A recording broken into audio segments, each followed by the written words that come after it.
Ya, ahora vamos a empezar a hablar de los principios aplicables a materia procesal penal. Vamos a hablar de algunos de ellos, vamos a hablar de los más importantes.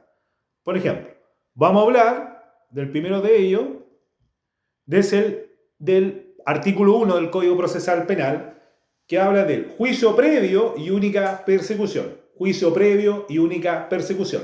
Dice, ninguna persona podrá ser condenada o penada ni sometida a una de las medidas de seguridad establecidas en este código, sino en virtud de una sentencia fundada, dictada por un tribunal imparcial.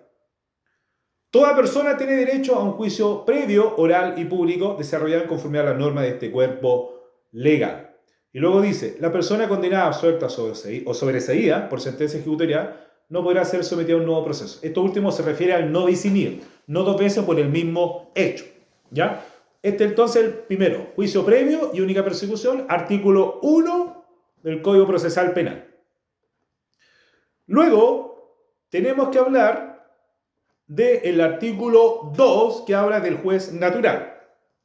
Dice, nadie puede ser juzgado por comisiones especiales, sino por el tribunal que señalare la ley y que se haya establecido con anterioridad a la perpetración del hecho. Y esto también está conectado con lo que dijimos anteriormente, con lo que dice la Constitución en el 19 número 3.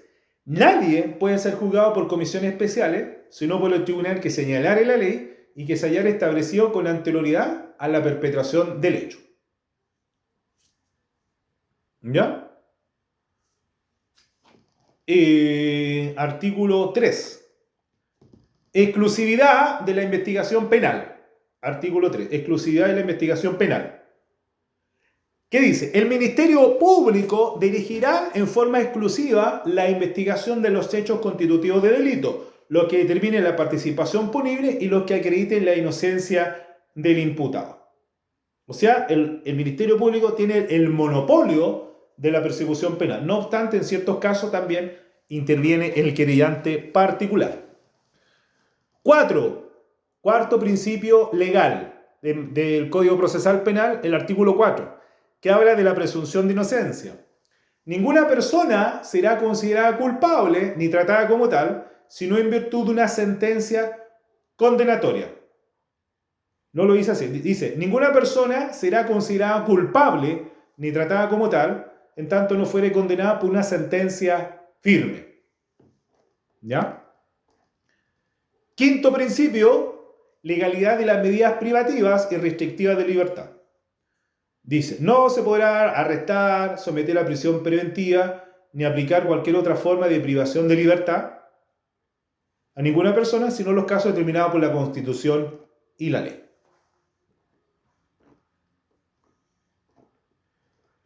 Artículo 6 del Código Procesal Penal. Artículo 6. Habla de la protección de la víctima. Artículo 6. Protección de la víctima. El Ministerio Público estará obligado a velar por la protección de la víctima del delito en todas las etapas del procedimiento penal. O sea, el Ministerio Público tiene que proteger a la víctima en todas las etapas. Además, dice, el tribunal garantizará, conforme a la ley, la vigencia de los derechos de la víctima. Y luego dice el fiscal, ya, pero esta es la parte importante, el artículo 6.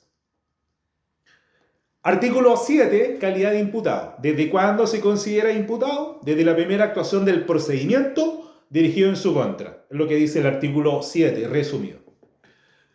El artículo 8 habla del ámbito de la defensa. El artículo 8 habla del ámbito de la defensa. El imputado tendrá derecho a ser defendido por un letrado desde la primera actuación del procedimiento dirigido en su contra. Y si el imputado carece de abogado, tendrá derecho a que se le designe a un abogado de la Defensoría Penal Pública.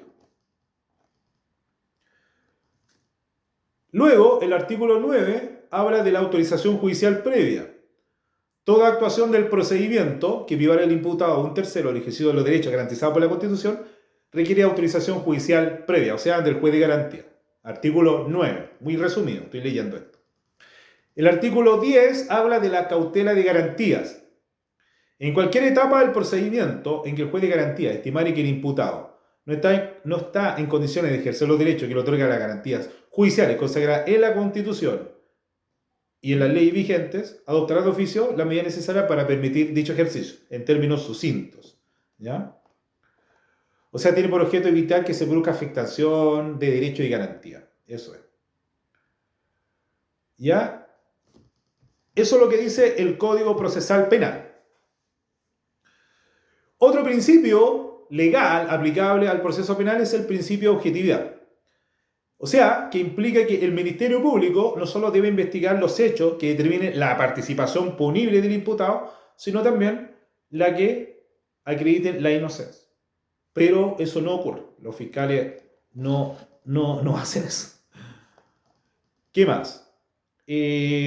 Protección a la víctima, ya lo vimos, calidad de imputado también, y autorización judicial previa. ¿Ya? Estos son los principios a principios legales aplicables al proceso penal. Ahora, ¿qué es lo que toca? Nos toca empezar a estudiar los sujetos procesales.